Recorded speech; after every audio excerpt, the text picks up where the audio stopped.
반갑습니다. 날씨도 추운데 이렇게 또 새해 벽두부터 저희 정신사를 찾아주셔서 우리 모든 우리 정신사 스님들과 동무원들을 대표해서 감사드립니다. 마음 같으면 다 법당 안에 들어왔으면 좋겠는데 제가 보니까 전부 다는 못 들어오겠네요. 추워도 좀 참읍시다. 참고 그나마 바람 안 불고 비 안 오고 눈 안 내리는 게 어딥니까? 그죠? 이 정도면 좋은 날씨입니다. 올해는 입춘이 구정 전에 있고 또 삼재기도를 따로 해가지고 입춘 기도하고 회양을 먼저 했습니다. 그래서 입춘 기도하고 입제하고 회양하는 날 법문을 했는데 그날 법문을 비록 몇 분 안 오셨지만 복습하도록 하겠습니다. 복습. 오신 분들은 기억하실지 모르겠네. 그 요연스님 오도송을 했었죠.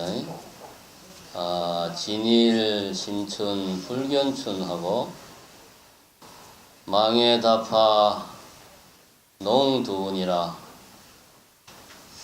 비례 우가 매화하하니 춘제 지도 이시방이라.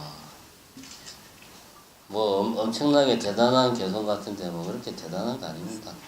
번역을 하자면은 하루 온종일 봄을 찾느라고 혼산을 돌아다녔는데 봄은 찾지 못했네. 집신이 다 닳도록 이산저산 돌아다녔는데 봄은 결국 못 찾았구나. 집으로 돌아가는 길에 매화나무 가지 아래를 지나는데 봄이 매화나무 가지에 와 있더라. 이미 온 세상에 봄이 와 있더라. 이런 내용입니다. 이 개성의 이야기는 지난 시간에 이야기했지만 내가 뭔가를 마치 그 수행자가 깨달음을 얻기 위해서 내지는 우리 중생들이 행복을 찾기 위해서 아무리 내 마음 밖으로 아무리 돌아다녀봐야 깨달음은, 행복은 내 마음 밖에 있지 않다 하는 그런 이야기입니다. 그러면은 마음 밖에 없으니까 마음 안에 있구나. 그럼 내 마음 안에 행복이라는 게 있는 모양이다. 이렇게 생각할 것이 아니라 마음 밖에서 찾지 말라는 말은 마음속이다, 마음 밖이다 이렇게 나누는 생각을 내가 없애야지만이 진정한 행복을 찾을 수 있다. 이런 이야기를 제가 입춘기도 입제할 때 했습니다. 그 다음에 두 번째 한 게 그 회양하는 날 뭡니까? 왕소군이라는 미인 이야기를 했었지요. 혹시 그때 들은 분 있습니까? 있네. 하도 중국에 너무 이뻐가지고, 날아가던 말이 막 보이네. 핸드폰 소리가 나니까.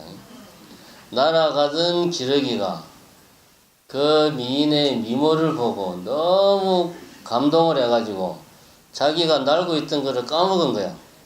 그래서 툭 떨어져 버렸어. 그래서 떨어질 낙자 기러기 한자 나간 왕소군이라는 미인이 중국에 살았는데 그 미인에 관련된 그 한시가 있어가지고 대입춘기도 회양할 때 소개를 해줬습니다. 호지모아초하니 출래불사춘이라. 자연 의대와는 이시 위요신이라. 이걸 제대로 외우고 살아야 되는데 번역하자면 역시 어려운 말은 아닙니다. 오랑캐 땅에는 꽃과 풀이 없으니 봄이 와도 봄 같지가 않구나. 옷 허리띠가 자연스럽게 헐거워진 것은 허리 몸매를 위함이 아니로다. 무슨 이야기냐면 이 왕소군이라는 미인이 여차저차한 사정으로 중국에 살다가 저 북쪽에 오랑캐 땅으로 가게 됐어요. 거기 가서 보니까 오랑캐 땅에는 꽃과 화초가 없어가지고 봄이 와도 봄 같지가 않은 거야. 근데 이렇게 해석을 하면 뒤에 구절하고 연결이 안 됩니다. 허리띠가 헐거워진 거는 몸매를 위해서 그런 게 아니다. 즉 다시 말하면 못 먹어가지고 살이 쭉 빠져가지고 허리띠가 헐렁헐렁해진 거예요. 그러면 번역을 제대로 하려면 이렇게 해야 됩니다. 오랑캐 땅이라고 어찌 꽃과 풀이 없을까마는 내 마음은 고향 땅 중국에 가 있으니 이 오랑캐 땅에 봄이 와도 내 눈에는 전혀 봄 같지가 않구나. 이렇게 마음에 근심 걱정이 가득하다 보니까 살이 쏙 빠진 거죠. 그래서 허리띠가 헐거워진 것은 내가 몸매를 가꾸려고 그런 게 아니다. 이렇게 노래한 한 시가 있었다 이겁니다. 그래서 이 시를 이야기하면서 제가 이제 그런 이야기를 했죠. 내가 왕년에 이렇게 우리 중생들은 다 지난 과거를 돌이키면 이렇게 이야기한다 이거죠. 나도 왕년에는 참 미인이었다. 뭐 그런 이야기 하면 뭐합니까? 지금은 뭐 꼬부랑 할머니인데 그죠? 지금 현재가 중요한 거지. 왕년의 미인이면 뭐 왕년에 내가 뭐 천수꾼이고 만수꾼이면 뭐합니까? 지금 그렇지가 못한데 과거에 대한 미련, 미래에 대한 불안 이런 것들은 결국 내가 현재 이 순간에 만족하지 못하기 때문에 가지는 마음이다. 우리들은 욕계 중생들은 욕계에 사는 사람들이다 보니까 우리들은 모든 것이 욕망으로 다 이루어지는 세상에 살고 있다. 결국 내가 과거에 대해서 미련을 가지고 과거에 대해서 후회하고 미래에 대해서 불안해하고 앞으로는 잘 될 거야 라고 하는 미래에 대한 어떤 청사진, 희망을 가지는 것은 현재에 대해서 불만, 만족스럽지 못하기 때문이다. 다시 말하면 현재 내가 항상 뭔가를 바라고 원하고 다시 말하면 욕망하기 때문이다. 그것이 우리 욕계 중생들이다. 욕망을 하는 것은 나쁘지 않으나 그것이 무엇을 위한 원인가 이것이 중요하다고 그랬죠. 다시 말하면은 모든 중생을 제도하겠다라고 하는 큰 소원도 결국은 나의 원이다. 그것이 원이 내 개인을 위한 내가 있다는 이 나 자신을 위한 원에 머물 때 그 원은 항상 채워지지를 못한다. 채워지지 못하니까 지나간 과거에 미련을 두고 다가올 미래가 불안하고 그런 것이다. 그래서 왕소군 이야기를 하면서 우리가 항상 그 욕계 중생으로서 욕망에 끌려 살고 있다. 그래서 이 욕망을 무엇으로 바꿔야 된다? 우리가 자비심으로 바꿀 때 바로 우리는 항상 행복할 수 있다. 이런 이야기를 지난 시간에 했습니다. 그러면서 계속 한 가지 더 했지요. 저기 아침에 정성할 때 원각산중 생일수하고 대화 천지 미분전이라 비청비백 역비역하고 춘제 아니구나 뭡니까 그 다음에 부재춘풍 부재천이라 그렇지. 가물가물합니다. 큰일이네. 자 원각산중에 생일수 나무가 하나 딱 피어 있는 거야. 근데 이 나무에 꽃이 피었는데 언제 피었다? 천지 미분전에 하늘과 땅이 나누어지기 전에 이미 꽃이 피어 있더라.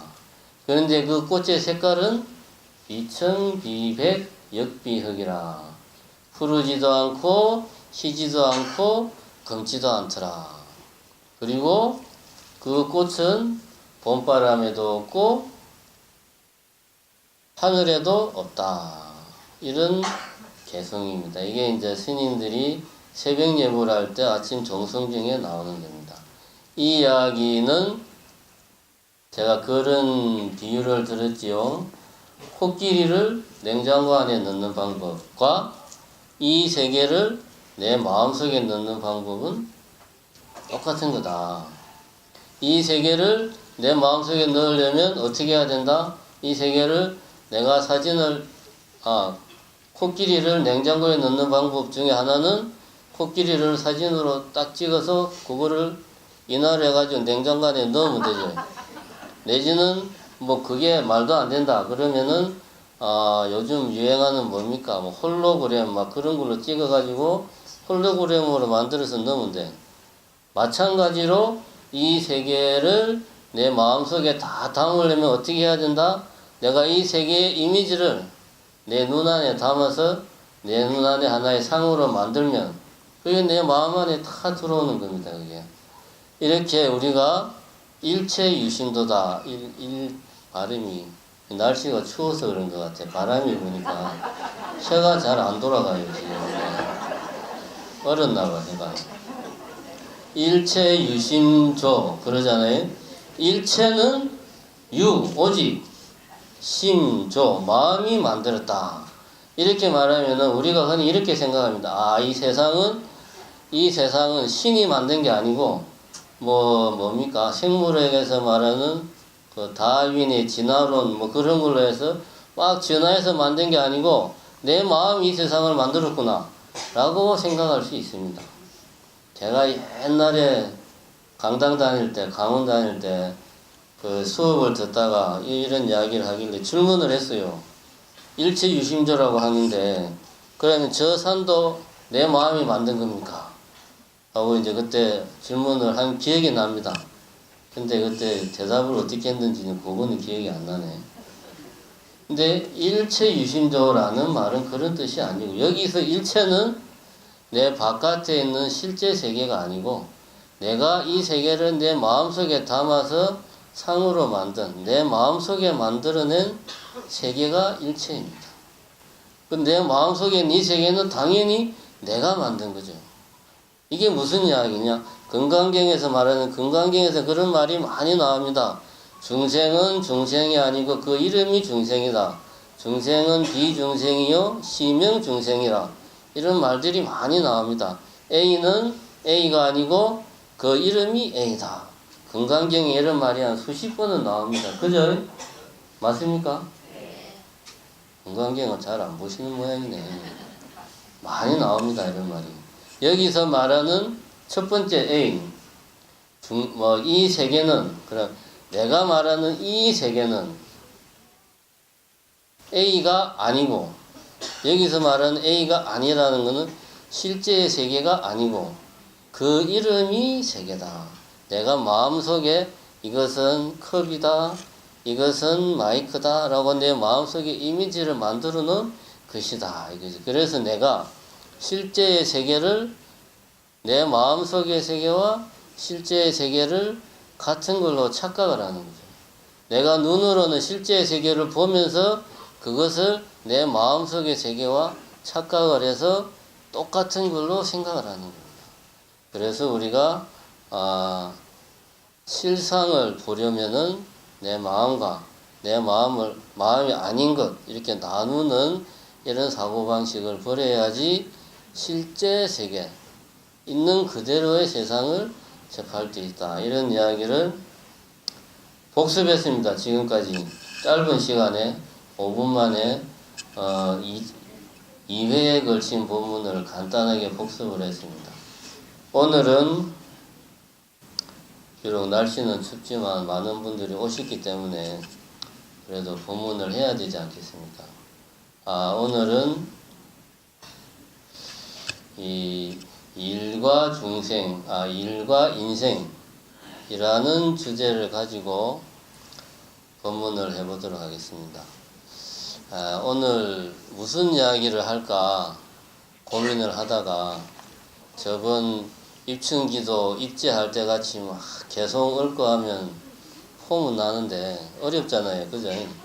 계속 이야기하고 막 어려워서 오늘은 제가 요 최근에 같이 이렇게 차를 마시면서 이야기 나눈 분들의 대화를 가지고 한번 이야기를 풀어볼까 합니다. 첫 번째는 20대 중반의 그 아가씨 둘이었는데 이제 막 학교를 졸업하는 친구들이, 한 명은 이번에 대학을 졸업하는 친구고 한 명은 그 특성화 고등학교, 그러니까 여상을 나와가지고 일찍 취직을 했습니다. 회계사 사무실에 공부를 잘한 모양이에요. 취직을 해서 어느 정도 그 직장에서 이제 자리를 잡은 상태. 이제 그 회계사 사무실에 다니는 친구가 내가 물어봤습니다. 뭐 하고 싶냐? 이제 나이도 젊고 하니까 앞으로 뭐 하고 싶냐? 물어보니까 뭔가 좀 더 높은 거, 뭔가 힘써 노력해가지고 뭔가 성취를 하는 어떤 그 시련과 고난을 내가 좀 어떻게 잘 극복을 해서 뭔가를 좀 이뤄내고 싶다. 지금 직장이 일도 그렇게 뭐 싫지가 않고 재미도 있지만 뭔가 지금 내가 20대 중반인데 뭔가 좀 이렇게 도전의식을 가지고 좀 성취감을 느낄 수 있는 그런 걸 하고 싶다. 이렇게 저한테 이야기를 하더라고요. 그래서 이제 제가 대답을 해줬습니다. 어떻게 했냐면 두 가지를 이야기했습니다. 첫 번째는 직업이라는 것에 대해서 우리가 어떻게 생각을 해야 되느냐 하는 거. 두 번째는 청춘과 노년은 어떤 차이가 있는가. 그거를 이야기를 했습니다. 먼저 우리가 직업이라는 것에 대해서 생각을 해보면, 이거는 이제 여기 계시는 분들은 다들 나이들이 드신 분들이 많은데 나중에 자식분들이나 손자나 손녀나 주변의 젊은 사람들한테 이런 이야기를 해주면 좋습니다. 우리가 흔히 직업이라고 하면 직장을 다니는 그 직업은 돈을 벌기 위해서 우리가 직장을 다니지 않습니까? 그죠? 돈을 벌어서 가족들을 먹여 살리기 위해서, 돈을 벌어서 먹고 살기 위해서 일을 한다. 즉 일하는 이유는 우리 누구나 다 알고 있습니다. 돈을 벌기 위해서 일을 한다. 근데 우리가 가만히 생각을 해보면, 예를 들어서 여기 빵집을 하는 사람이 있다. 제과점이 있다. 그러면 제과점 사장은 새벽부터 일어나가지고 밀가루를 반죽을 해가지고 뭐 단팥빵도 만들고 뭡니까 뭐 소보로 빵도 만들고 케이크도 만들고 오만 빵을 만들어요. 그 만든 빵을 오는 사람들한테 다 줍니다. 그죠? 다 줍니다. 물론 그 제과점 하는 사장은 돈을 받지요. 근데 우리가 이 점을 잘 생각해야 됩니다. 그 제과점 사장이 돈을 받기는 받지만 그 빵을 사가는 사람 입장에서 생각을 해보면 제과점 사장이 내한테 빵을 주죠. 내가 필요한 빵을 받아. 제과점 사장은 다른 사람을 위해서, 내가 아니고 다른 사람을 위해서 열심히 빵을 만들어서 다른 사람들에게 제공을 합니다. 그 다음에 저기 뭐 예를 들면은 고객센터 같은데 이제 전화 받는 분들 있잖아요. 그 콜센터 요원들 보면 여러 불만들을 사람들이 막 이야기하면 그 이야기를 다 들어줍니다. 그죠? 아무리 싫은 이야기도 화내지 않고 웃는 목소리로 다 들어줍니다. 얼마나 고마워요. 이렇게 생각해 보면 직업이라고 하는 것은 내가 아니고 남을 위해서 내가 봉사하는 거예요. 어떻게 보면 모든 직업이 다 그렇습니다. 남을 위해서 봉사하는 겁니다. 남을 위해서. 직업이라고 하는 것은 동전의 양면이다. 한 측면은 남을 위해서 봉사하는 측면이 분명하게 있다. 또 다른 측면은 그로 인해 가지고 내가 돈을 받는다. 돈을 번다는 표현보다 정확하게 위해서 돈을 받는 거죠. 이렇게 직업이라고 하는 것은 두 가지 측면이 있다. 봉사의 측면과 내 생계의 측면이 있다. 근데 우리는 흔히 직업을 선택을 할 때 내가 뭘 하고 싶은가? 이 생각을 합니다. 내가 뭘 하고 싶을까? 내가 뭘 해야 남들이 내가 대단한 사람으로 생각할까? 사법고시를 쳐서 변호사가 될까? 판사가 될까? 아니면은 의대를 들어가서 의사가 될까? 아니면은 회계사 시험을 쳐서 회계사가 될까? 등등등 이렇게 내가 뭘 하고 싶은가로 직업을 고르려고 해요. 근데 직업이라고 하는 것은 봉사의 개념이다. 예를 들어 봅시다. 예를 들어서 마트에 그 계산원들이 쭉 있지 않습니까? 그 누군가가 그 자리에서 하루 종일 계산대에서 계산을 안 하면 우리는 마트에서 물건을 사가지고 그 계산대 밖으로 나갈 수가 없어요. 그죠? 누군가는 그 지겨운 일을 해야 돼. 그 다음에 새벽부터 청소부가 거리를 청소를 안 하면 이 도시는 며칠 만에 금방 쓰레기 천지가 되어버립니다. 그러면은 이 세상에 과연 나는 청소가 내가 제일 하고 싶은 일이야. 나는 꼭두 새벽에 일어나서 거리를 담배꽁초, 그 전날 술 취한 취객들이 그 토해내온 그 토사물 이런 것들을 치우는 게 난 너무 하고 싶어. 이런 사람이 몇 명이나 있을까요? 그죠? 내가 내 적성이라든가 내가 성장하면서 가만히 생각해 보니까 나는 정말 마트에서 계산원을 정말 하고 싶어. 그게 내가 하고 싶은 일이야. 라고 생각하는 사람은 거의 없습니다. 이 세상에는 본인이 원하고 원치 않고를 떠나가지고 이 사회가 굴러가려면, 이 사회를 유지하려면 해야 되는 일들이 아주 많습니다. 그렇잖아요. 아까 말한 그런 그 마트의 계산원이라든가 청소하는 분이라든가 또 뭐 아니면은 이런 그 공장에서 하루 종일 뭐 박스를 포장한다든가 이렇게 이 사회가 굴러가기 위해서는 꼭 필요한 일들이 어마어마하게 많습니다. 각 분야에. 근데 그 일을 직업을 선택하는 거하고 내가 뭘 원하는가 하고는 사실은 다른 문제다. 대신 이렇게 생각을 바꿔야 되죠. 내 적성이 뭐가 맞느냐. 내 적성이 꼼꼼하게 이런 정리정돈하고 챙기는 게 적성이 맞는지 아니면은 열심히 몸을 하는 게 적성에 맞는지를 본인이 잘 알아야 된다는 거죠. 그래서 직업을 선택할 때는 첫째가 그 직업에 대해서 우리가 잘 생각을 해야 된다. 내가 하고 싶은 걸 선택하는 게 아니다라는 거. 즉 직업에는 봉사의 개념이 분명히 들어가 있다. 두 번째는 뭐냐 하면 이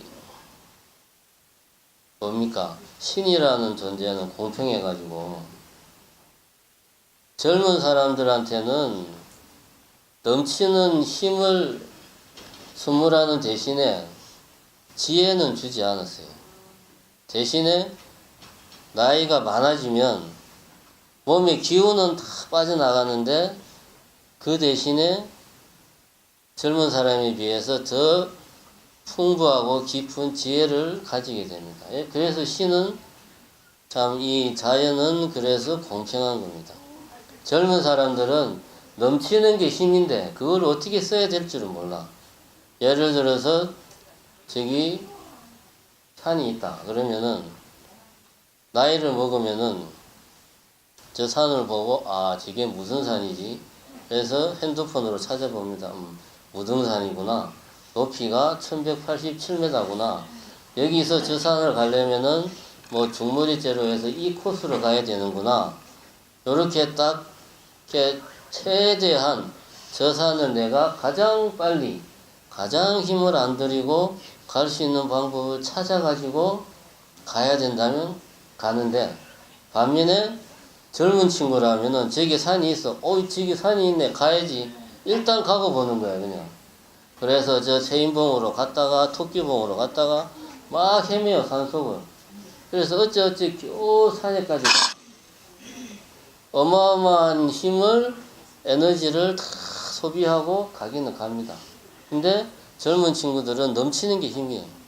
그 힘을 주체할 줄을 몰라. 그래가지고 아까 그 이제 20대 같은 친구 같은 경우는 뭔가 자기 안에 넘치는 이 열정과 에너지를 쓰고 싶은데 그걸 어떻게 써야 될지를 모르는 거죠. 근데 여기서 문제가 뭐냐 하면, 왜 그러면 그 자기 안에 있는 어떤 그 열정, 정열, 뭔가 하고자 하는 어떤 의욕, 이런 것들을 꼭 직업을 통해서 풀려고 하느냐, 일자리를 통해서 꼭 그걸 풀 필요가 있냐라는 거죠. 그걸 꼭 뭐 어떤 시험을 준비한다거나 다른 뭔가 하는데 그런 어떤 일자리, 내가 어떤 직업으로 내 안에 어떤 그 넘치는 에너지를 풀려고 하는가, 그럴 필요가 없다라는 겁니다. 아까 처음에 말했듯이 직업이라고 하는 것의 특징 중에 하나는 직업은 봉사의 측면이 있는 거예요. 그래서 제가 그 친구한테 이야기를 했습니다. 쓸데없이 에너지 낭비하지 말고 이 주변을 찾아보면 네가 봉사할 수 있는 일들이 너무나 많다. 그런데 너의 그 넘치는 힘과 열정을 다 쏟아라. 그러면 그게 나중에 네한테 피가 되고 살이 된다. 무슨 이야기냐면, 그 친구가 지금 25인데 여자입니다. 25인데 그 친구가 회계사 사무실에서 뭐 50살, 60살, 70살까지 근무한다는 보장이 전혀 없습니다. 그죠? 길어야 40대 중반, 후반, 50대 초반까지 근무를 하겠죠. 그럼 그 사이에 이 사회의 다양한 일들을 굳이 돈 버는 일이 아니더라도 봉사를 한다든가 봉사를 통해서 다양한 경험을 쌓다 보면 자기 적성에 맞는 뭔가를 찾을 수 있는 거예요.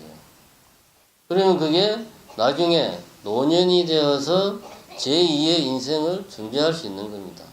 여기 있는 여러분들은 누구보다 잘 알잖아요. 내가 젊었을 때 하던 일을 지금도 하고 있는 사람이 과연 몇이나 있냐 이거지. 나이가 50대 후반이 되면 내 의지와 무관하게 이 사회에서 내가 하던 일을 놓고 물러나야 돼. 그렇다고 해서 요즘은 의학이 발달해가지고 옛날같이 환갑 지나고 나면 완전히 노인네 취급하고 뒷방에서 골골한 사람들이 없어요. 그죠? 요즘은 70이 넘어도 건강합니다. 요즘은 70대 중반까지도 별로 나이 먹었다는 티를 안 내요.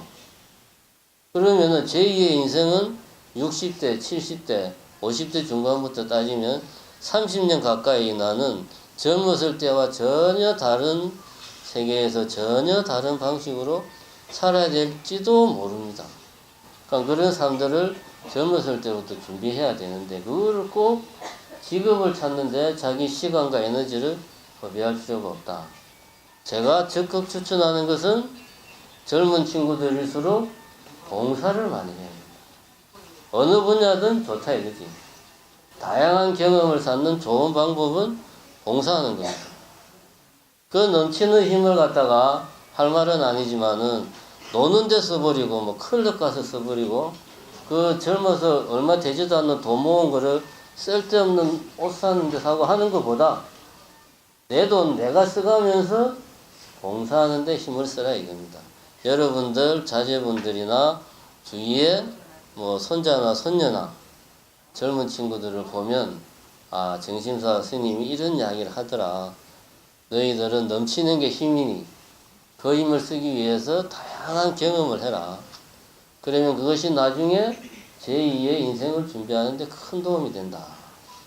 그래서 내가 이렇게 젊은 친구들에게 이런 이야기를 했습니다.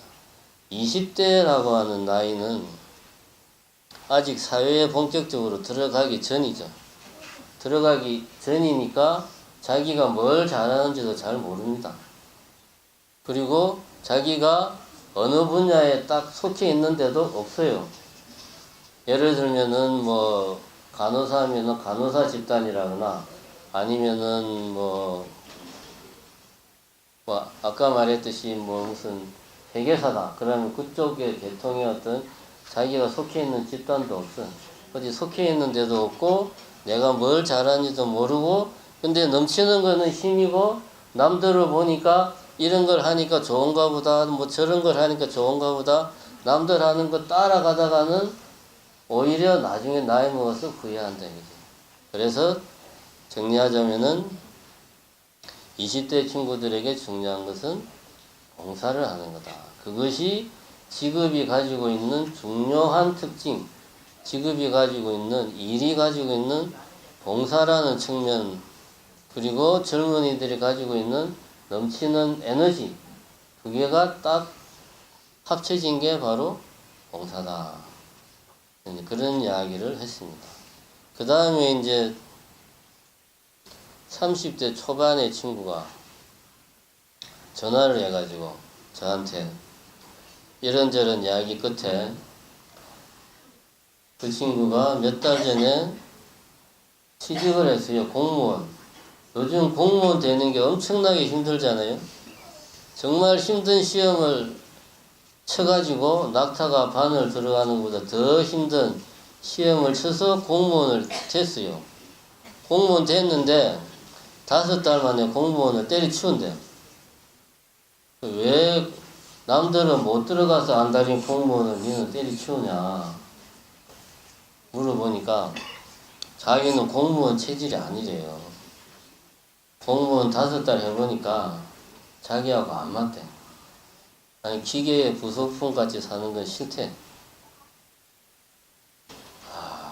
그 참 내가 정신사 주지를 살면서 공무원 시험 합격받은 추군 한 군만 해도 참 부지기수고 그 전에 다른 절에 있을 때도 뭐 무슨 뭐 경찰 공무원 뭐 소방 공무원 그 추군 해준 것만 해도 부지기수인데 이 친구는 그 힘들다는 공무원 들어가가지고 자기 적성이 안 맞다고 때려치운다는 거예요. 그래서 제가 이야기를 했습니다. 제가 뭐 이렇게 나이 드신 분들 앞에서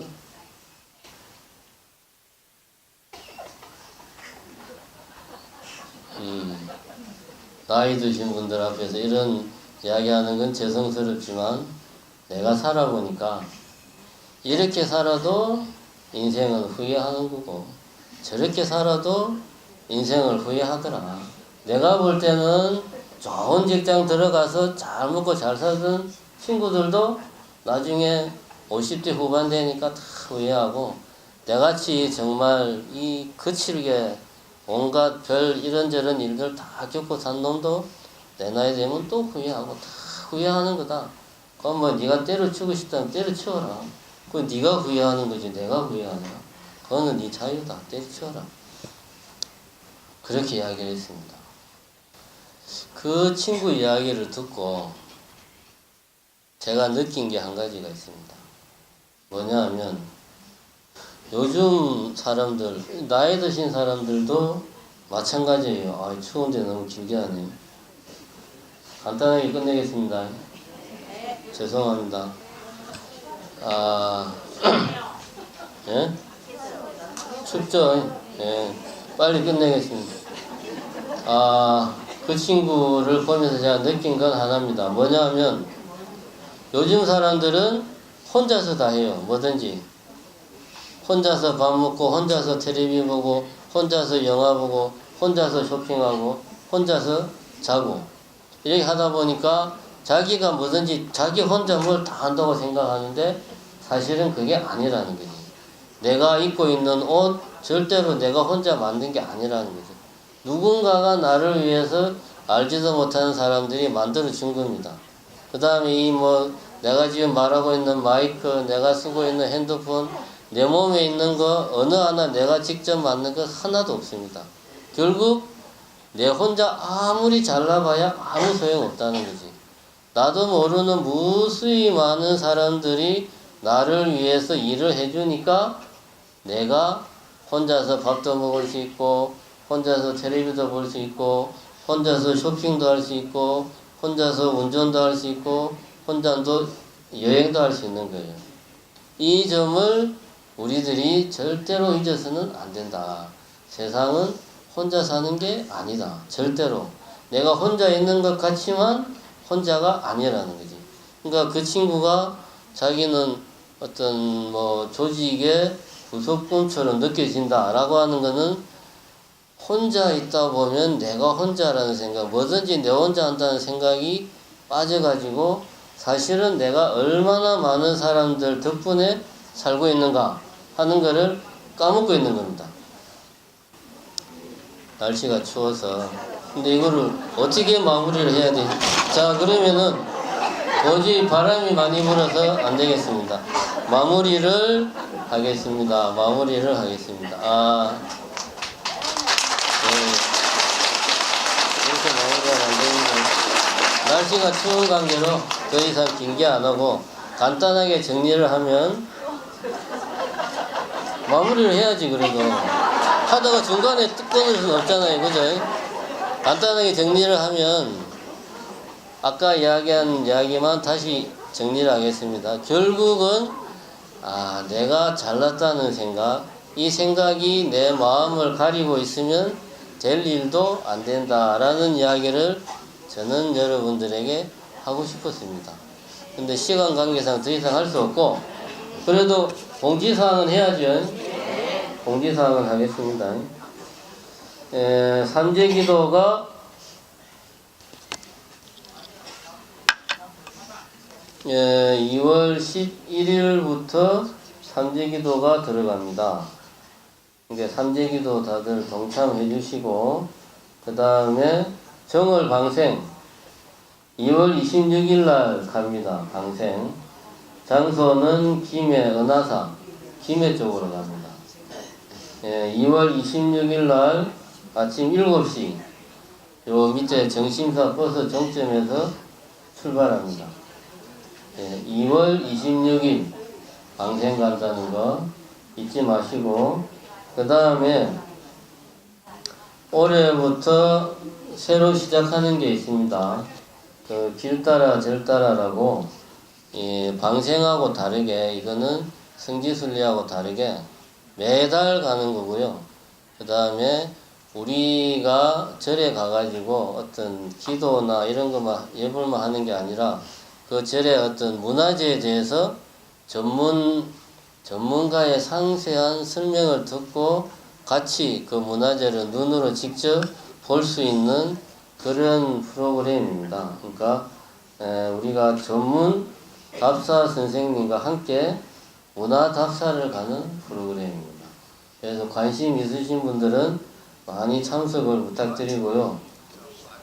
3월 달에는 3월 19일 날 갑니다.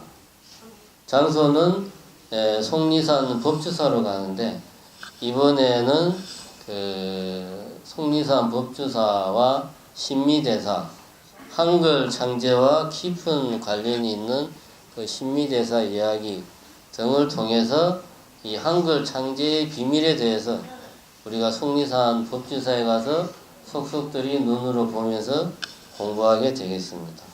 그리고 역시 3월 달부터 참선 입문 강좌를 시작합니다. 3월 7일 오후 7시에 개강을 합니다. 과정은 2달 과정이고요. 이 2달 과정을 마치고 나면 정신사 참선반에 들어갈 수 있는 자격이 부여됩니다. 그래서 정심사 창천반을 이제 앞으로 참선 입문반을 마치고 나면 매주 정심사 창천반을 운영할 계획입니다. 그 다음에 경전반도 3월달부터 시작됩니다. 보게 될 경전은 대성귀신론이고요. 저번에도 이야기했지만 3월 1일 오후 2시에 개강합니다. 6개월 과정이고요. 요거는 이 강독 형식으로 우리 이제 교무서임을 보고 있는 덕인 스님이 맡아서 하실 겁니다. 같이 서로 이렇게 읽고 내용을 이야기하는 이렇게 심도 있게 공부하는 그런 모임이 되겠습니다. 그 다음에 밖에 보시면 지금 저 텐트가 있는데요. 거기 이제 우리 광주불교연합회 산하에 그 빛골 나눔 나무라고 하는 단체가 있습니다. 우리 정심사도 후원 사찰이고 그러다 보니까 저도 거기 이제 어떤 운영위원으로 들어가 있는데 저 나눔 나무에서 하는 일은 다른 게 아니고 우리 스님들이 이제 노후에 건강이 안 좋으시거나 몸이 아프거나 할 때 스님들을 도와주는 그런 승보공양 활동을 하고 있습니다. 아픈 스님들에게 의료비 지원하는 그런 활동을 우리 나눔나무에서 하고 있습니다. 그러니까 스님들에게 의료비를 지원하려면 모금된 돈이 있어야 되겠죠. 그죠? 그래가지고 여러분들 큰 돈 아니고 뭐 한 달에 10,000원씩만 후원해 주시면 그 돈을 우리가 모아가지고 건강이 안 좋은 스님, 그 다음에 노후에 딱히 이렇게 어디 좀 생활이 힘드신 스님들을 돕는 성보공양 프로그램에 우리가 그 돈을 잘 쓰도록 그렇게 하겠습니다. 그래서 여러분 나중에 가시는 길에 저기 모금하는 데 가서 작은 정성이라도 보태주시면 정말 감사하겠습니다. 그 다음에 자 오늘은 날이 추운 관계로 그 다음에는 이제 뭡니까? 오늘 정초에 저기 세뱃돈하고 입춘기도 그거 이제 나눠드리는 시간입니다.